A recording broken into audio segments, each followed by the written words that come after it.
and make sure it sound right, boys.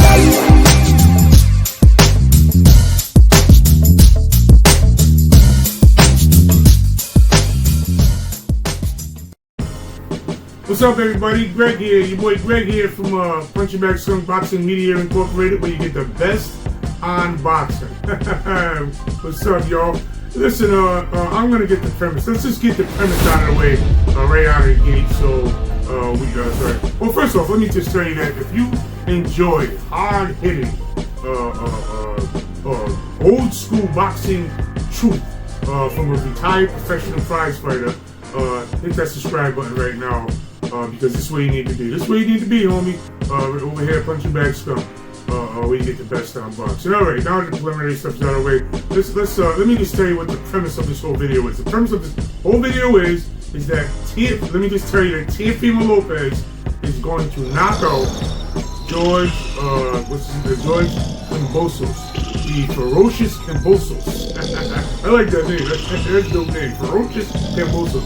But aside from the cool name, he's gonna get knocked out by Teofimo Lopez. And what I'm just to get that out of the way. But what I'm gonna do now, during the course of the video, is I'm gonna explain to you why and how I came to that conclusion, and why he's gonna get knocked out.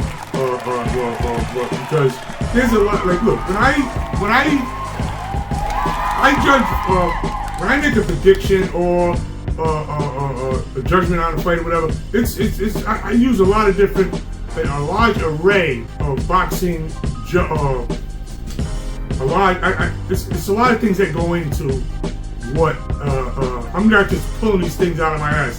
There's a lot of thought process going into this stuff. And here's another thing. You know, I use a different criteria. Like I told you guys before that, you know, there's certain things that are red flags to me. Like if I see a fighter tapping gloves too much, hey man, hey, good punch, man, good shot. You know, all that stuff, I consider that a lack of killer instinct. You know what I mean? So I take these things into consideration. If I keep seeing in the boxing media that a fighter is in the club all the time, I take that into consideration. If I keep seeing in the boxing media, or it just keeps coming up that this guy is flashing money all the time, money, I take that as a lack of discipline. You know what I mean? Like he can't be training like he should. Money. If you got too much money, you know, look. I always tell you guys, what did Larry Holmes say? It's hard to get up at 3 o'clock and 4 o'clock in the morning and run when you're wearing silk pajamas. In other words, if you got $5 million and a Bentley in the driveway, you know what I mean? And I'm not sure if you're as hungry as you was when you was eating bologna sandwiches. But anyway, with all that said, you know, look, there's one measuring barometer that I use about this fight. Well, there's a couple, but Teofimo, his father carries a lot of influence in him. With him, and his father's a fireball. I like his father. Guys that don't like that, this guy, yeah, get the hell out of here. You know, I like that. Why can't he be fiery about considering his son? Motherfucker put his hands on me, bro. Fuck you, motherfucker. Fuck you, You got an MMA coach. You got an MMA coach, bitch. Fuck you, motherfucker.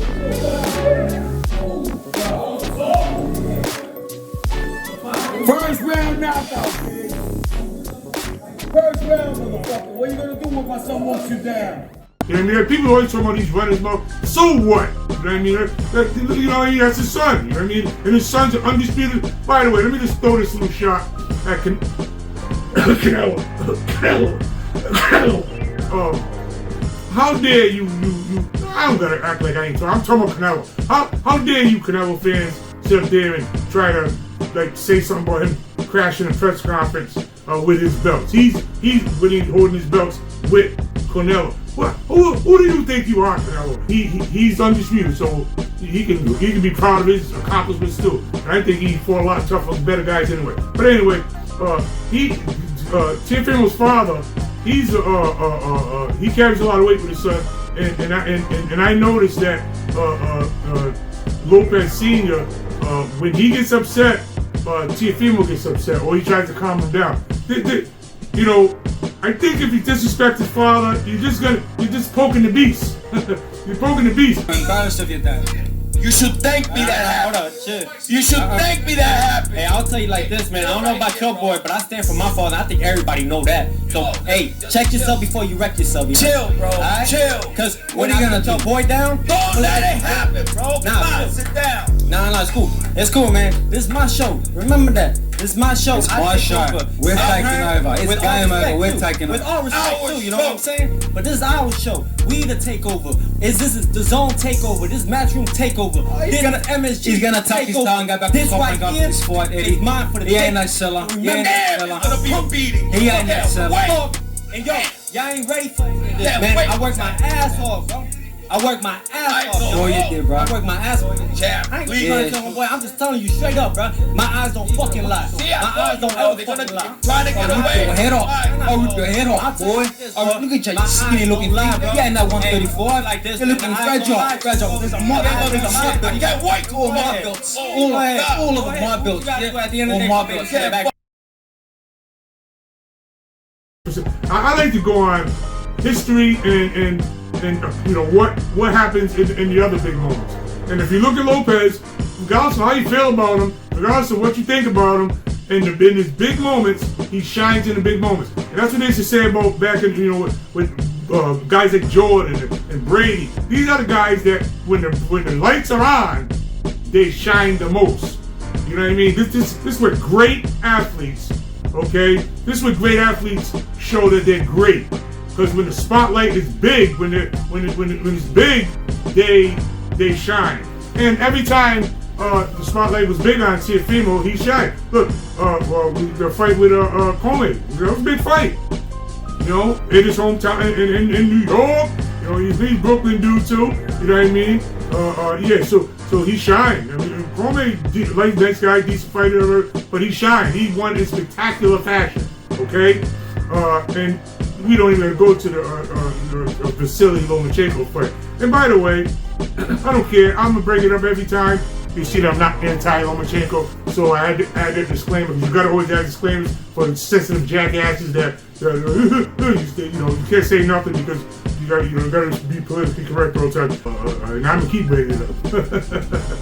But anyway, when he fought Lomachenko, you know, nobody really gave him a shot. Let's just be real. Nobody thought he's gonna win. So this kid seems to step up to the plate every time he's presenting himself. And I don't really see this as a step up. And I don't.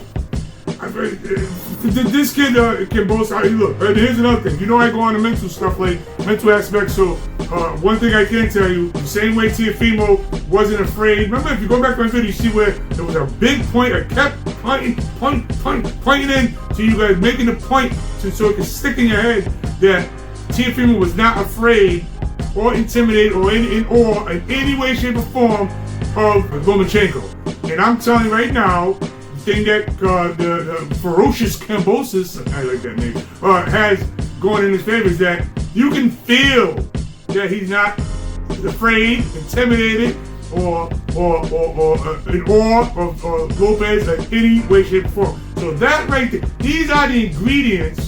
Because you know, I go, I don't think the kids these days want to fight. I think they just want to sit back and do that pop shot style that everyone knows I can't stand. That scary style, that jump there. Everybody wants to do that, but when you get a fight, two fighters that generally they're not in awe, fear, nothing. Now these type of fights have the potential to be great fights, because ain't nobody coming to fence. Tap tap, point, give me my money. Ain't nobody come with that now. They coming to fight. So this has potential to be a dog fight, man, and that's good. But in a dog fight, no, ferocious Kambosos is not gonna survive a dog fight with Teofimo Lopez, because I watched the kid. I like his confidence, and I like that he's just, you know, he's got confidence. You know what I mean? And I like that. But that ain't gonna do it. That he needs a little more. That he doesn't really crack hard enough to get Lopez's attention. Okay, so I think that, and we all know Lopez can crack. So I don't think Kambosos. He's a volume puncher. He punches in volume and all that, but I think he needs a little more pop to get Lopez's attention. And look, he's no more volume puncher than Lomachenko.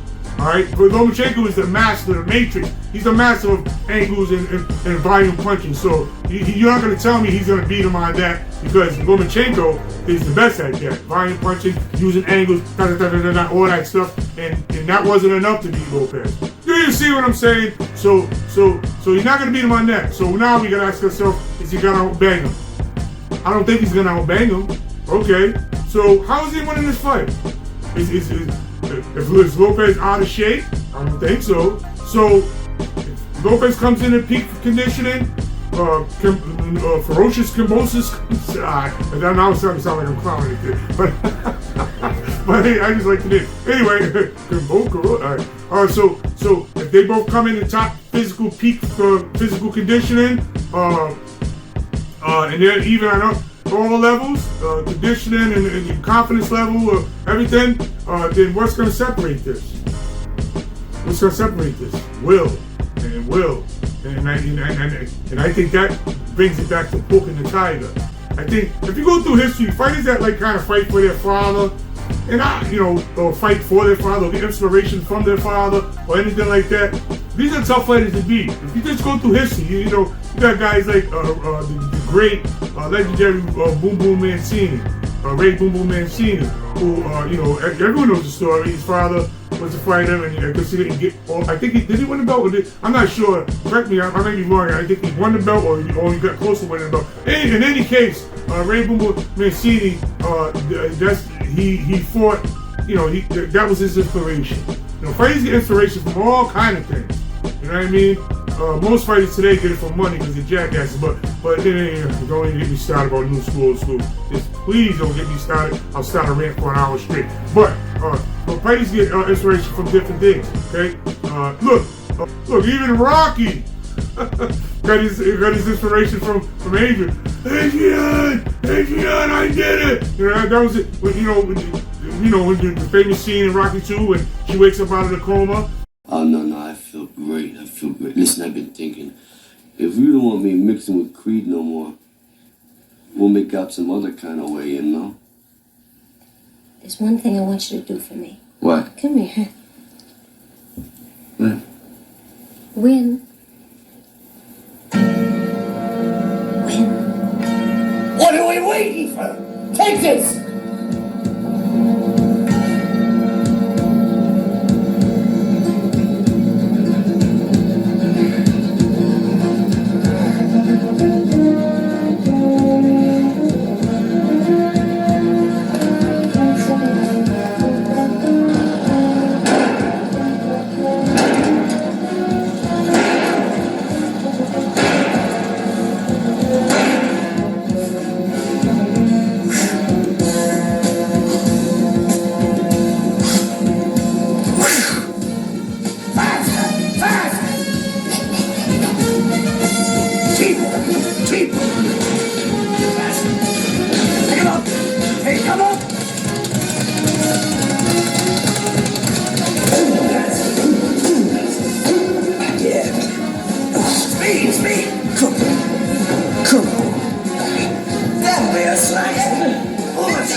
and he didn't want to train. He was lackadaisical. Mickey was getting on his ass. Remember that? About training right and everything. And Agent woke up and said, "Come here, win," and whatever. And he they start that music down. That's why I love the Rocky movies. But anyway, people get inspiration from different fighters. Get inspiration from different type of all kinds of things. I think him pissing Teofimo's father. I know people say this is intangible, it has nothing to do with boxing, but I'm telling you, it does. You know what I mean? These are the things that give you fire. These guys don't be poking me. Listen, when before Mike Tyson fought Buster Douglas, right before the fight, if you remember, prior to the Tyson fight, Douglas's father walked out of his corner because I think he said he was upset with him because he sat on the stool against Tony Tucker or whatever. There was some he walked out of his corner right before Tyson fought. His mother passed away, and I mean, look. Now I'm trying to tell you guys that this stuff happened right before the Tyson fight, and that Tyson is not big now. I lost my mother. I don't care if Tyson's small. So I'm trying to make you guys understand that boxing is a mental game. It's a mental game before a physical game. It ain't about the X's and O's, man. It's about it's about this. So I'm saying it's very dangerous for ferocious Kambosos. Let me tell you, say this, I'm making me laugh now. Ferocious Kambosos. Now these guys think I'm clowning. I don't give a damn what you think. You can't whoop my ass. But anyway, ferocious Kambosos is a really brave, confident fighter. But I think that he's poking the lion. I think that by assaulting, getting his father into it, he'd have been better off being a classy dude and just being like, yeah, well, may the best man win. I give respect to him, he's a champion. I give respect to him, everyone that works hard like that. Give the political, the generic press conference type junk. Like that's what I think he'd been better off doing that. But what he's doing, and he's poking the lion. And I'm saying that you're gonna have this guy on a special kind of I'll kick your ass mode. You know what I mean? I'm trying to tell you guys that boxing, it's about other intangibles. So anyway, to sum this all up, I know. I'm telling you right now, I don't care. You can bring after the fight. You watch. You go back to this video. Teofimo is going to knock out ferocious Kambosos. Ferocious Kambosos. He's gonna knock him out inside of 2 rounds. I know he's been saying he'll give him 1. He might give him 1, but I give him no more than 2 rounds. I think he's gonna bring it because he's a balls hot guy. He's gonna bring it, but he just don't have the artillery to swing toe to toe with Teofimo Lopez. And here's another intangible. This dude is fighting in the garden. He's a Brooklyn kid. Brooklyn's in the house. Dude, that's a lot of motivation to this day.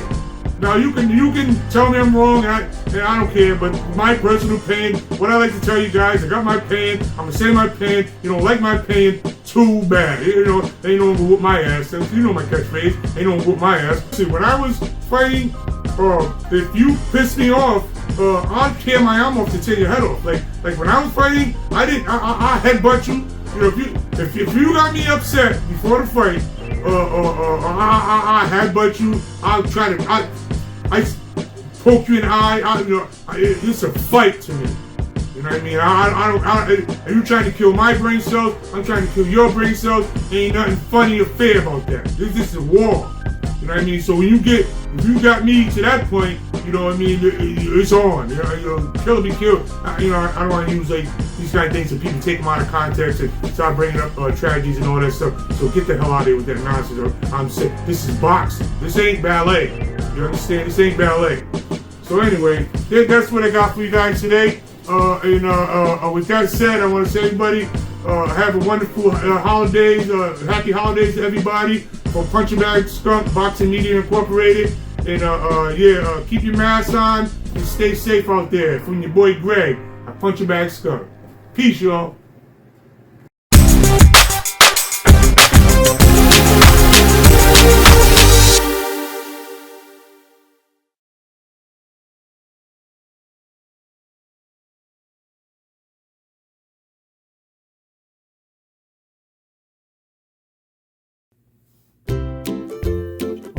Go ahead. Fighters and boxing. One thing I wanted to, one thing I tell you, look, punch back, when you're the best on boxing. Alright, take whatever, get out of here. Ray, I incorporate a lot, screw you.